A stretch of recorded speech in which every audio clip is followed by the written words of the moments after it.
രഞ്ജി ചേട്ടാ, നമ്മള് നേരത്തെ ശോകഗാനങ്ങളെ കുറിച്ച് സംസാരിച്ചു. അത് ചെയ്യാൻ ഒരു പ്രത്യേക ഒരു ഇഷ്ടമുണ്ട് എന്ന് പറഞ്ഞു.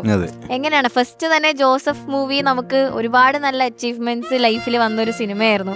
അതിലെ പാട്ടുകളും നമുക്കൊക്കെ എനിക്ക് ഒരുപാട് ഇഷ്ടമുള്ള, അല്ലെങ്കിൽ എന്റെ പ്ലേലിസ്റ്റിൽ തന്നെ ജോസഫിൽ എല്ലാ പാട്ടുകളും. പാർവതി ഞാൻ പേസും മഴയെ വെച്ചോണ്ട് റീലൊക്കെ ചെയ്തിരിക്കുന്നുണ്ടായിരുന്നു. ഓക്കെ, എങ്ങനെ ചേട്ടാ ജോസഫ് മൂവിയിൽ ആ ഒരു സോങ്സ് ചെയ്യുമ്പോൾ ഒരു എക്സ്പീരിയൻസ്? ഫസ്റ്റ് മൂവി തന്നെ അത്രയും നല്ല പാട്ടുകൾ ചെയ്യാൻ പറ്റി, നല്ല അംഗീകാരങ്ങൾ, നല്ല എങ്ങനെയായിരുന്നു അതിന്റെ റെസ്പോൺസസ് ഒക്കെ എങ്ങനെയായിരുന്നു ഇറങ്ങിയതിന് ശേഷം? അത് ജോസഫ് എന്ന് പറയുന്ന സിനിമ എനിക്ക് പപ്പേട്ടൻ, ശരിക്കും പറഞ്ഞാൽ എൻ്റെ ഒരു ഫ്രണ്ട് ത്രൂ പപ്പേട്ടനിലേക്ക് ഞാൻ എത്തുകയും പപ്പേട്ടൻ എനിക്ക് സമ്മാനമായിട്ട് തന്നൊരു സിനിമയാണ്. ശരി, അപ്പോൾ അത് ആദ്യം ചെയ്യുന്ന സമയത്ത് 2 പാട്ടുകളായിരുന്നു ആ സിനിമയിൽ ഉണ്ടായിരുന്നത്. ഒന്ന് ഉയരുന്നാഥിനെ എന്ന പാട്ടിന്റെ സ്പേസും പിന്നെ കരിനീല കണ്ണുള്ള പെണ്ണ്, ഈ 2 പാട്ടിന്റെ സ്പേസേ ഉണ്ടായിരുന്നുള്ളൂ. പിന്നെയാണ് അത് ജോജു ചേട്ടൻ ഭയങ്കര ഒരു മ്യൂസിക് ലവറാണ്, അറിയാലോ, പ്രത്യേകിച്ച് പറയേണ്ട ആവശ്യമില്ല. മ്യൂസിക്കിന്റെ പ്രാന്തനാണ് ജോജു ചേട്ടൻ. അതായത് അതും കൂടെ വലിയൊരു ഫാക്ടറാണ് പാട്ടുകൾ നന്നായതിൽ എന്ന് ഞാൻ വിശ്വസിക്കുന്നു. അല്ലെങ്കിൽ ഞാൻ ഇൻസ്പയർഡ് ആയതിൽ, എനിക്ക് ഇൻസ്പിറേഷൻ എന്ന് പറയുന്നതിൽ ജോജു ചേട്ടൻ്റെ പങ്ക് വളരെ വളരെ വളരെ വളരെ വലുതാണ്. അതായത് ജോജു ചേട്ടൻ വന്ന് അഭിനയിച്ച് കാണിച്ചു തരും പാട്ടുകൾ കമ്പോസ് ചെയ്യുന്ന സമയത്ത്. കണ്ണെത്താ ദൂരം നീ മായുന്നു എന്ന് പറഞ്ഞ പാട്ട് കമ്പോസ് ചെയ്യുമ്പോൾ സെമിത്തേരിയാണെന്നും പറഞ്ഞ് എൻ്റെ അടുത്ത് തലേണി എടുത്ത് കെട്ടിപ്പിടിച്ച് താഴെ കരഞ്ഞുകൊണ്ട് കിടക്കും ജോജു ചേട്ടൻ. അപ്പൊ ഇത് കണ്ടിട്ടാണ് ഞാൻ കണ്ണെത്താ ദൂരം നീ മായുന്നു ആ പാട്ട് കമ്പോസ് ചെയ്യുന്നത്. അപ്പോൾ അങ്ങനെയൊക്കെയുള്ള അതൊരു ചെറിയ കാര്യമല്ല, അത്രയും ഒരു സ്പേസ് നമുക്ക് ആദ്യത്തെ പടത്തിൽ തന്നെ ഇങ്ങനെ ഒരു എക്സ്പീരിയൻസ് ഉണ്ടാവുക എന്ന് പറയുന്നത് വലിയൊരു കാര്യമാണ്.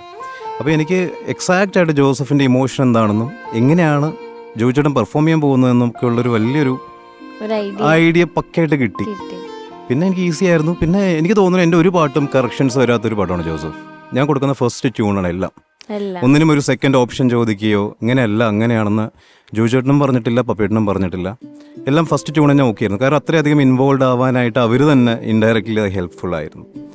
പിന്നെ എല്ലാം ഒരു ഇന്ത്യൻ സംഗീതമാണ്, കൂടുതലും ഈ പറഞ്ഞ tabla, Indian music, Indian percussion എല്ലാം ഓറിയൻറ്റഡ് ആയിട്ടാണ് സോങ്സ് എല്ലാം കമ്പോസ് ചെയ്തത്. മെലോഡി ആണെങ്കിലും പൂമത്തോളം എന്ന് പറഞ്ഞ പാട്ട് 80കളിൽ കൊണ്ട് പ്ലേസ് ചെയ്യാൻ പറ്റുന്ന കൈൻഡ് ഓഫ് സോങ് തന്നെയാണ്. പക്ഷെ അത് ചെയ്യുന്ന സമയത്ത് പേടിയുമായിരുന്നു, എങ്ങനെയാണ് ഈ പാട്ട് സ്വീകരിക്കപ്പെടുക. കാരണം കുമ്പളിങ്ങി നൈറ്റ്സും വരത്തിനും അതുപോലെയുള്ള സൗണ്ട് സ്കേപ്പ് തന്നെ മാറ്റിക്കൊണ്ടിരിക്കുന്ന പാട്ടുകളും പടങ്ങളും ഒക്കെ വന്നുകൊണ്ടിരിക്കുന്ന സമയത്ത് ഒരു തബലപ്പാട്ട് എങ്ങനെയായിരിക്കും അംഗീകരിക്കപ്പെടുക, എടുക്കാൻ പോകുന്നത്. അപ്പോൾ നമുക്കൊരു ടെൻഷനായിരുന്നു, ഈ പാട്ടിനെ എങ്ങനെയായിരിക്കും അക്സെപ്റ്റ് ചെയ്യാൻ പോകുന്നെന്നുള്ളൊരു ടെൻഷൻ എനിക്ക് ഉണ്ടായിരുന്നു. ശരത് സാറുടെ ബ്രദർ ഇൻ ലോ ആണ് ജോസഫിലെ എല്ലാ പാട്ടുകളും പെർക്കഷൻ വായിച്ചിരിക്കുന്നത്. ശ്രുതിയാണ് എൻ്റെ എല്ലാ പാട്ടുകളും ഇന്ന് വരെ, ഇപ്പോൾ സുമതി വളവ് ചെയ്തുകൊണ്ടിരിക്കുന്നു, ഇതുവരെയുള്ള എൻ്റെ എല്ലാ ഇന്ത്യൻ പെർക്കഷൻ റിലേറ്റഡ് ആയിട്ടുള്ള സോങ്സ് എല്ലാം വായിച്ചിരിക്കുന്നത് അദ്ദേഹം തന്നെയാണ്. അങ്ങനെ ഒരു കണക്ഷൻ ഉണ്ട്. ഉയരുന്നാഥനിൽ സിത്താർ വായിച്ച ശരത് സാറുടെ ബ്രദറാണ്, രഞ്ജിത്തേട്ടനാണ്. അപ്പോൾ അങ്ങനെ ഒരു കണക്ഷനും കൂടെ എനിക്ക് ഈ പാട്ടുകളിലൊക്കെ ഉണ്ട്. അപ്പോൾ അങ്ങനെ എൻ്റെ എല്ലാം തനിയെ സംഭവിച്ചാണ് പാർവതി. ഒന്ന് ഹിറ്റാക്കാൻ വേണ്ടിയിട്ട് എനിക്ക് ആ സമയത്ത് ഹിറ്റ് എന്താണെന്നോ ഫ്ലോപ്പ് എന്താണെന്നോ, ഇതിപ്പോൾ ഫ്ലോപ്പായ എന്ത് സംഭവിക്കും, ഹിറ്റായ എന്ത് സംഭവിക്കും ഒന്നും എനിക്കറിയില്ല. തനിയെ സംഭവിച്ചു, കിട്ടിയതൊക്കെ വാങ്ങിച്ചു, സ്വീകരിച്ചു. എനിക്ക് രഞ്ജിന്റെ ഇഷ്ടപ്പെട്ട ഒരു പാട്ട് ഞാൻ കേട്ട ഉടനെ രഞ്ജിനെ വിളിച്ച് പറയുകയും ചെയ്തിരുന്നു, എനിക്ക് എൻ നോമൽ നിധിയല്ലേ. ആ പാട്ട് എപ്പോ കേട്ടാലും നമുക്ക് വിഷമം ഇല്ലെങ്കിലും ഒരു എന്തോ ഉള്ളിൽ വികാര ജീവിയാണ്. പക്ഷെ അതൊരു ബ്യൂട്ടിഫുൾ സോങ് ആണ്. അതിന്റെ ഒരു 2 ലൈൻസ് ഒന്ന് മഞ്ജരിക്ക് ഇഷ്ടമായത് കൊണ്ട് രണ്ടുപേരും എനിക്ക് മഞ്ജരി കേൾക്കണം എന്ന് ആഗ്രഹമുണ്ട്.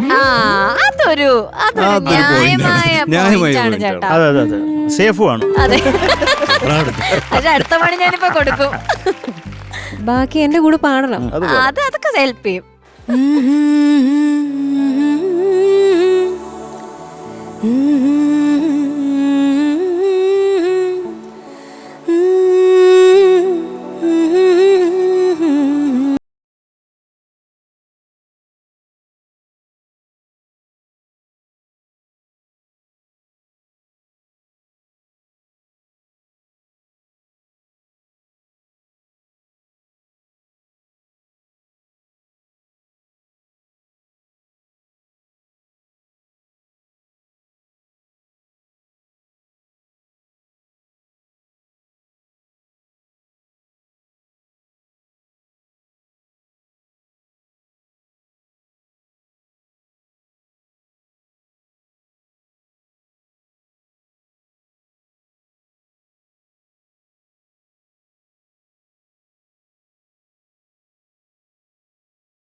എന്നോമൽ നിധിയല്ലേ കൺപീലി നനയല്ലേ എന്നാളും അരികെ ഞാൻ കാവലായി എന്നാളും അരികെ ഞാൻ കാവലായി എന്നാളും അരികെ ഞാൻ കാവലായി. Thank you Manjari, thank you. ഞാൻ കൂടെ കയറിയിട്ട് എന്റെ സ്വന്തം പാട്ടിൽ വെള്ളി വീഴ്ത്തി. ഞാനൊന്നും അറിഞ്ഞില്ല. ഞാൻ വീഴ്ത്തിയായിരുന്നു. അത്രയും വെള്ളിയാണെങ്കിലും സ്വർണ്ണാണെങ്കിലും ഈ പാട്ടൊരു മുത്താണ്. അതെ, താങ്ക് യു, താങ്ക് യു. ഇപ്പോഴും റീൽസിലൊക്കെ ഇങ്ങനെ ട്രെൻഡിങ് ആയി അത് അച്ഛൻ മക്കൾ ഇമോഷൻസ് അതാ കല്യാണം കഴിപ്പിച്ച് വിടുമ്പോഴൊക്കെ റീൽസിലൊക്കെ ഈ പാട്ട്. സുരേഷ് ഏട്ടൻ നടന്നു പോകുമ്പോഴും പാട്ടിങ്ങനെ പക്ഷെ നമുക്ക് ഓമനിക്കാൻ തോന്നുന്ന എന്തിനോടും പാടാവുന്ന ഒരു പാട്ടാണ് സത്യം. അത് അച്ഛൻ അതെന്റെ മോൻ ജനിക്കുന്ന സമയത്ത് ഉണ്ടായ ഒരു പാട്ടും കൂടെയാണ് അത്. എനിക്ക് അങ്ങനെ ഒരു കണക്ഷനും കൂടെ ഉണ്ട്. അടിപൊളി, സൂപ്പർ ചേട്ടാ. Thank you, thank you Bharati.